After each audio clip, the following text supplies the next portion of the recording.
This is day 6 of adding $1 million in profitable revenue in just 14 days. Yesterday, we landed at $59,000 in order revenue for a 6-day total now of $317,000. So we are minus 4.4% to target after a couple of weekend days that landed below the revenue expectation. And we got our work cut out for us for the rest of this month to make up the gap. Which frames up the subject of today's update, which is going to be a walkthrough of how we build a financial and marketing plan with daily targets associated with each critical business and marketing metric. This is all powered by the plan section in StatList, and each of the steps on the left-hand side here shows the sequence of building that plan. It all starts with custom models, developed by our data team specific to each brand's data set. And the new customer revenue model or spend AMR model helps us to quantify the expected new customer revenue, AMR, and new customer contribution margin return at differing levels of spend. We're able to optimize for maximizing new customer revenue at break-even contribution margin in month 1, to maximize contribution margin from first-time customers in their first purchase month, or to maximize contribution margin in a defined LTV window timeframe. And then able to see the trade-off and opportunity cost of top-line impact versus bottom-line realization of each separate level of spend investment. The second model is an OLS regression model to predict the behavior of our existing customer base and project out the expected returning customer revenue over time.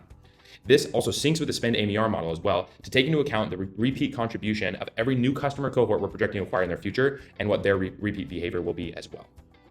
Next, what we do is integrate the marketing calendar, tagging each marketing moment with its specific event type and assigning email and SMS actions to each.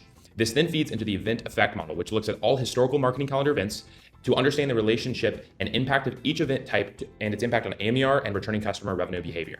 As an example, most brands will see much higher contribution of returning customer revenue relative to new customer revenue for a net new product launch, as that initial launch is distributed via own channels like email and SMS, at least initially.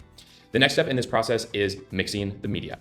The results of our incrementality tests in the context of historical budget distribution primarily are what shape this output as we allocate the total media budget that's set in the spend AMR model to the individual channels and tactics. We then apply a day of week effect, which is unique to every brand and the shape of their revenue on a daily basis within each week, and apply this in addition to the event effect model to arrive at daily targets for the month's total business goal.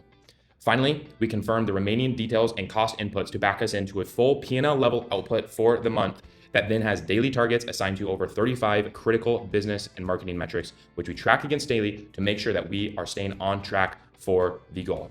In this case, we're able to understand how we are pacing against each metric over the course of the month, what gaps may exist relative to any one of those metrics, and then how much additional opportunity we have to get after for the remainder of the month. In this case, we're 4.4% behind. 6 days through, we've got our work cut out for us for the remaining days of the month. That is going to come in the form of execution against the daily targets and executing against a big marketing moment coming up at the end of the month as well. Check back in tomorrow to see our continued progress against $1 million in 14 days.